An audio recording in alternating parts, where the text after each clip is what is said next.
At just 13 years old, Nokari decided to leave her family home, a place she believed had long since lost all traces of goodness.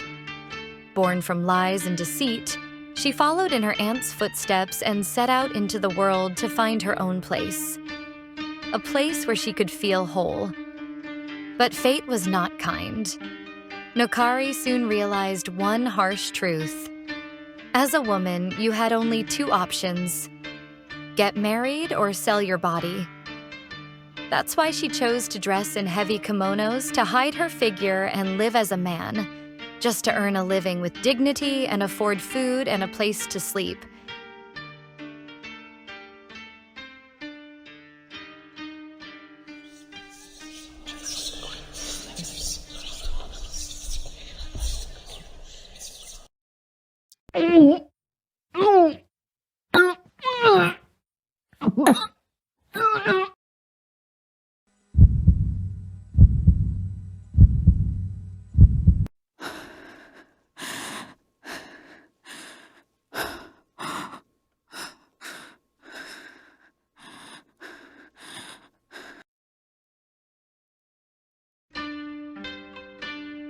The imperial guards picked Nokari off the street and, despite her protests, dragged her to the palace.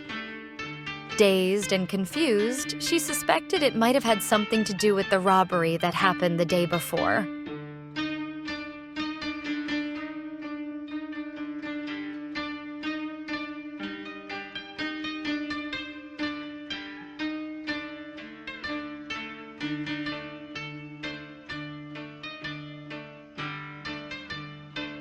Princess Sayaka was different in private than people thought. She was rebellious, hated taking orders, and longed for a simpler life. One where she could make her own decisions.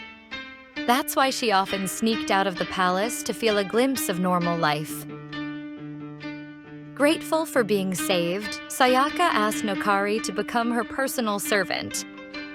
Serving at the imperial court, even as a servant, was a great honor that many dreamed of. But Nokari didn't care about prestige. She cared about the princess. She didn't yet fully understand her feelings, but she was sure Sayaka had settled deeply in her thoughts. However, the princess had a secret lover.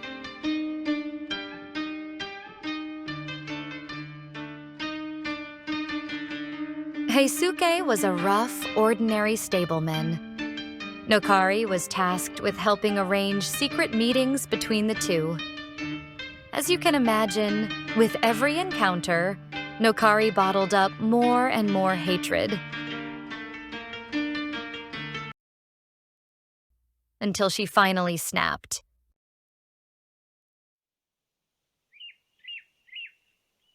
The man's sudden disappearance devastated Sayaka, who assumed Heisuke had simply used her and fled.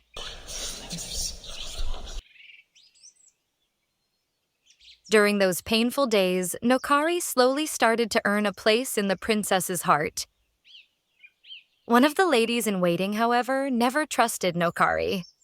Yuki, shaped by a hard past, had a keen sense for people, and she immediately suspected Nokari of being involved in Heisuke's disappearance.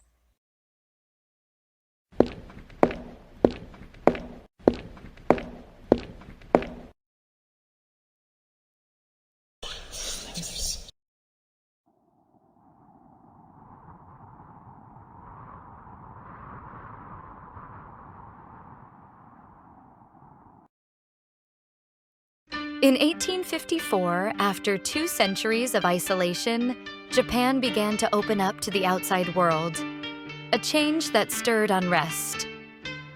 The ruling Tokugawa clan, fearing war with foreign powers, sought to strengthen its position through an alliance with the Shimazu clan, which had remained largely independent. The alliance was to be sealed through the marriage of Princess Sayaka and Tadayoshi, the Shimazu leader's son.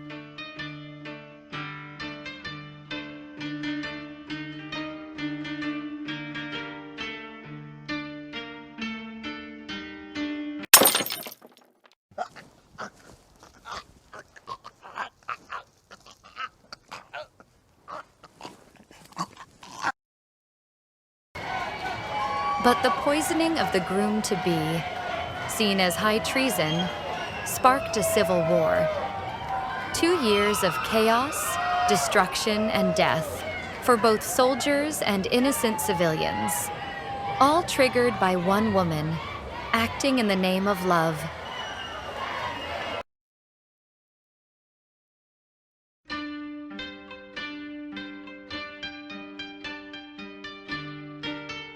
First, the stableman's disappearance. Then, a strange accident involving a lady-in-waiting. And finally, the poisoning of the princess's fiancé.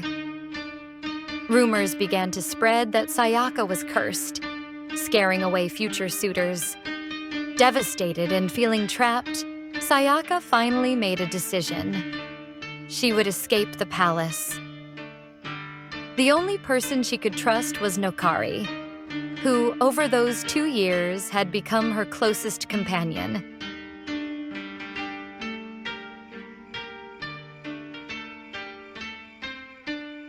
One night, the princess and her servant managed to flee under the cover of darkness. Nokari knew she couldn't keep lying to the woman she loved. She already felt guilty for pretending to be someone she wasn't, just like her mother once had. Not wanting to wait any longer, Nokari slipped off her kimono and revealed her true self, hoping the princess would accept her for who she really was.